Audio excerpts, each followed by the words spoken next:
Welcome to AnjalisBakeAffair. A few weeks ago, I made an apple crumble recipe video and I got a request for a mango crumble because mangoes right now in India are in full season. So here is my mango crumble for you. So let's start right away.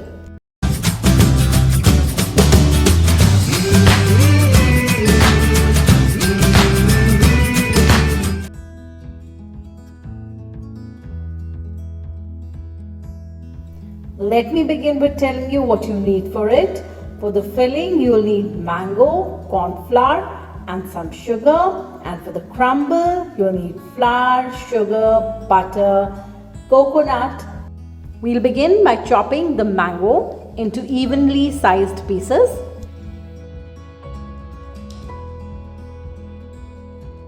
Now take this chopped mango, put it inside a big bowl and put in the corn flour and powdered sugar and give it a nice good mix. Now as far as the sugar is concerned, you need to use the quantity that suits your taste, and it will also depend on how sweet your mangoes are. I have given you a rough quantity of sugar to use, but you have to judge according to your own taste and then use it accordingly. Mix up all these three ingredients very nicely. Let the corn flour and the sugar mix nicely here. Now we'll cover this and keep it inside the fridge and let it thicken and let the mango release its juices and let it become a nice mixture.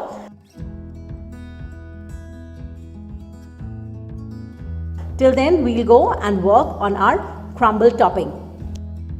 Now the crumble on top of a fruit crumble is a baked, crispy, crunchy, buttery and lightly sweet kind of a topping that very nicely offsets the mushiness and the softness of the fruit filling inside. Here I'm going to use flour and oats, butter of course, which is an essential part of any crumble topping. And I'm going to use desiccated coconut over here because mango and coconut flavor combination is very nice. And I'm going to use here brown granulated sugar. That is going to give a lovely depth of flavor and crunch to our crumble topping. So all you need to do is mix everything nicely together by hand or maybe a fork. Now if you've watched my apple crumble recipe video, you will know how we can make different kinds of crumble topping. And now I'm going to add the desiccated coconut.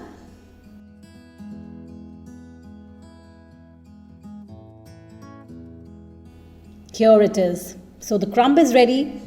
Now get that mango filling out of the fridge. Give it a good stir once again and then get your baking dish out. I've got this 10-inch baking dish here. Just pour this mango filling onto this dish. Level it up a bit.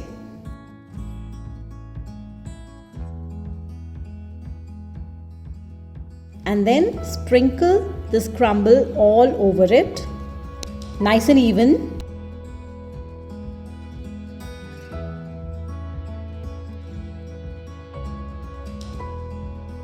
I'm going to just sprinkle a few more granules of this brown sugar because I want that dark caramelly crunch on top of my crumble.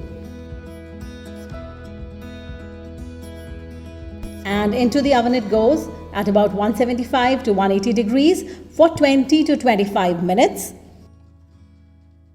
So here's the mango crumble out of the oven and you can see that brown sugar on top has caramelized and it's going to be really crunchy. So I have these fresh cherries which I'm going to use to decorate this crumble.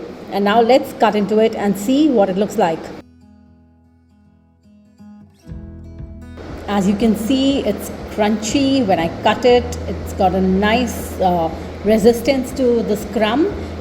And inside, all that mango filling has turned warm and jammy and sticky and sweet. Oh, I love this. And remember to eat this crumble warm. You're going to love it. So till next time, bye-bye and enjoy.